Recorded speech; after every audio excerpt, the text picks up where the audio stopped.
Hello everyone दोस्तों, मैं अरुण शर्मा। आप देख रहे हैं द सोच। दोस्तों, हम इस वीडियो में बात करने वाले हैं बिहार की जो राजनीतिक गरमाई हुई है उस पे बहुत सारी चीज़ें गर्म हो चुकी हैं। उसके बारे में इस डिबेट पे आपके लिए लेके आए हैं बहुत सारा मसला।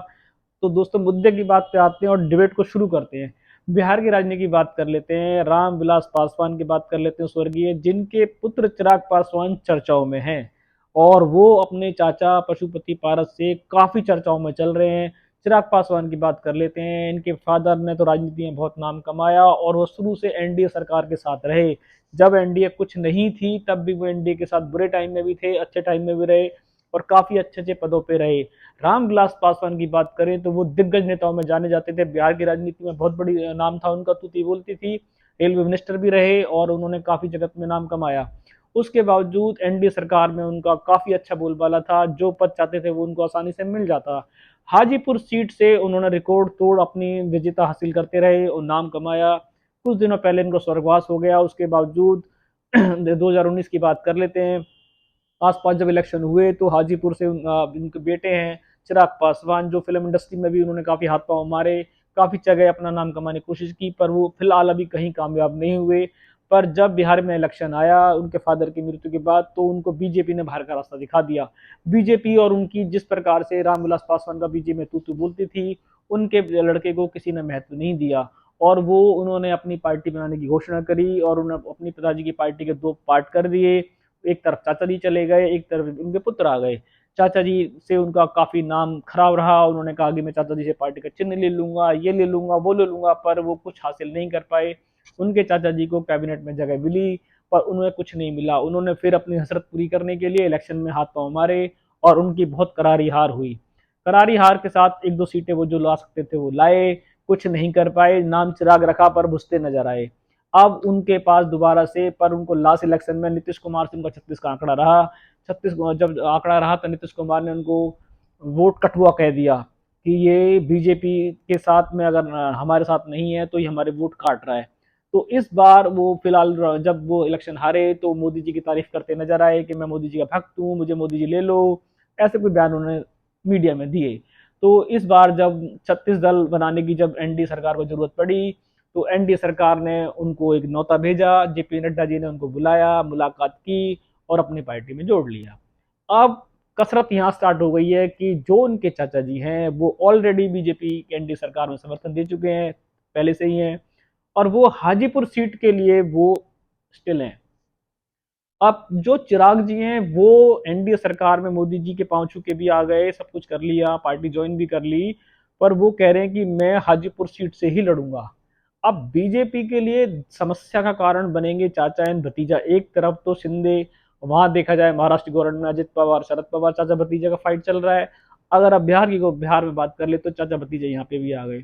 उनके चाचा ने कड़ी शब्दों में कह दिया है आपको जहां से लड़ना है वहां से लड़ो, हाजीपुर से सीट मैं ही लड़ूंगा। अब इस पे चिराग पासवान आग बबूला हैं, वो कहते हैं कि मैं लड़ूंगा। अब बीजेपी ने दोनों को साथ में रखा हुआ है। बीजेपी के लिए नाक पदम इस बात का है कि इन दोनों को कैसे समझाया जाए, क्योंकि पिछली बार भी चिराग जीता नहीं था, उसने वोटें काफी सारी खराब की थी बीजेपी के लिए। और इस बार नीतीश कुमार पहले से एजेंडे से बाहर हैं, तो बीजेपी किसी भी तरीके से बिहार में अपना माहौल नहीं खराब करना चाहती। अब वो चिराग पासवान जो है वो कौन सा हिसाब किताब चाहते हैं, पर उनके चाचा ने साफ शब्दों में कल भी कह दिया कि आपको अपने फादर ने जो जगह दिखाई है वहां से आप लड़ सकते हैं। फिलहाल हाजीपुर सीट से मैं किसी को देने वाला नहीं हूं, चाहे मुझे एनडीए से कुछ भी फाइट करनी पड़े और एनडीए के साथ मैं रहूंगा। आपको देखना है कि आप क्या करोगे। अब ये बात हाईकमान तक पहुंची है। जेपी नड्डा जी के पास भी बात पहुंच रही है, बिहार के मोदी जी के पास भी बात पहुंची है सुशील के मत कि इन दोनों को, भतीजों को कैसे शांत कराया जाए। अब ये एनडीए सरकार के लिए एक फांस दोबारा से बनता जा रहा है कि पिछले इलेक्शन में भी इन्होंने वोट खराब की थी। चिराग को शामिल करना उनका गलत डिसीजन है या सही डिसीजन है, वो आने वाला समय बताएगा। फिलहाल चाचा भतीजा में फाइट जारी है। और अब हाजीपुर सीट से बीजेपी के अगर साथ दोनों ये रहते हैं तो ये बीजेपी की सीट जो हाजीपुर से है ये किसको मिलेगी, इस दोनों पे बहस जारी है। दोस्तों, इसमें काफी सारा बदलाव आने वाला है क्योंकि चिराग पासवान फिर दोबारा से खड़े हो चुके हैं।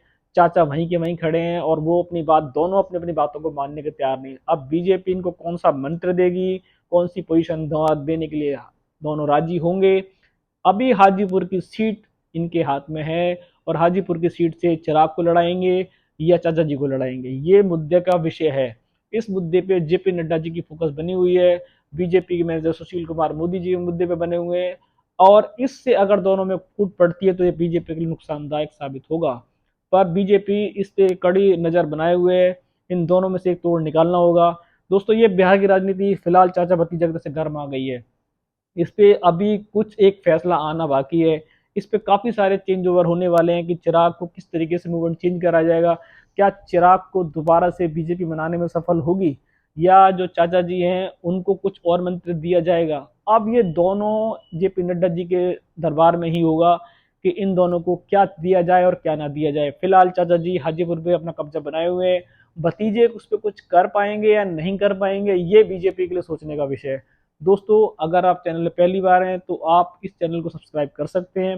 हमारा आप ट्विटर पे भी हमें लाइक कर सकते हैं, हमारे हैंडल को शेयर कर सकते हैं, ताकि हम जितनी भी राजनीतिक डिबेट अभी तक लेके आए हैं वो आप देख सकते हैं।